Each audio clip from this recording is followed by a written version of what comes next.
joined by Sean Colfer of the ShowGame and me. Thundering Herd legend. Yes. Sean, talk us through what we saw today. I guess start with the last game first and then just general thoughts on today, the state of the Women's National League after today, and yeah, just give us your general thoughts. So starting with the last game, great game between Iceni and Bristol. I think the big takeaway here is Bristol's mental strength is fantastic. They went down 10-3, then 12-6, pulled it all the way back with 6 consecutive points to 12-12, brought it to sudden death, and that's just it's a great spectacle. Another great game to watch.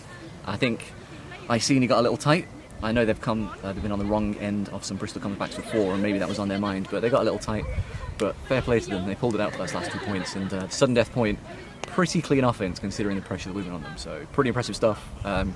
Really entertaining game, exactly the same as the other two games. 2 sudden death games out of 3, and the only one that wasn't sudden death was 15-12, which is not exactly a blowout. So yeah, a really good day in surprisingly good weather. Enjoyed it enormously.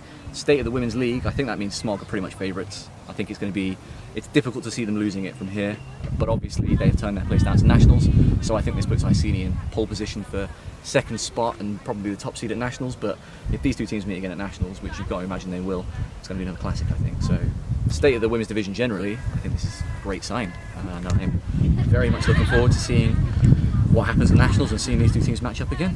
Yeah, I think if these two teams play again at Nationals, it's going to be fireworks, much like we saw today. Iceni down a few players. Do you think that made much of a difference in this game and in their first game against SMOG? So specifically Becky Thompson, Kat Pope and Kat Rowland? I think it has to have made a difference because those are 3 disc handlers, and Iceni had pretty short lines with their disc handlers. They had 3 handlers on each line, and that makes it tough for those people. They don't get a rest, not only physically but mentally. And Bristol are putting on a lot of pressure, switching zones up, switching looks up. SMOG obviously we're doing the same, so I think it makes a difference. You look at 2 sudden death games, if you add 3 extra disc handlers, 3 extra pairs of legs, 3 other good players, I think that probably adds 2 or 3 points onto your total. So maybe this wouldn't be quite as close, but it's obviously difficult to say, it's complete hypothetical, but I think it makes a slight difference. It's interesting that you mentioned that Iceni then appear short on disc handlers, or essentially a little bit shorter on lines perhaps, whereas we saw the Bristol squad really tighten up and shorten their lines for the last half of the game. Do you think that was one of the keys to Bristol's success, was getting consistent players on the pitch who know each other with that chemistry?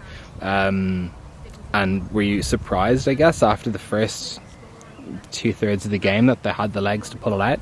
Very surprised, considering they were playing back-to-back games. They hadn't had a break like Iceni had, and to pull out that kind of comeback really says a lot about, like I said, their mental strength. I'm surprised that they were able to put that much into it, but I suppose it's one of those things when you get that first couple of points, it galvanises everybody, gets everyone going. Their sideline was really loud, they brought some extra people who were spectating, and that definitely made a difference. And you're right, I think they did seem to shorten their lines. Maybe if not shorten their lines, they certainly played their big names more. There was at least 1 or 2 of them on every single line. That definitely made a difference, and definitely allowed them to get some movement. And once you get a bit of movement, you get the disc flowing a bit, it's a bit easier for everybody. So I think that made a difference. I think they did a great job. I am surprised they're able to carry it going by playing everybody in such short lines, but it's just a great game. I'm still kind of gathering my thoughts from watching 3 really, really good games after not watching anything for 2 years. A final question then, is it coming home? I don't want to talk about that. I feel filled with existential dread about England, so I'm not talking about that. I'm not willing to answer those questions. Talk to my agent, please.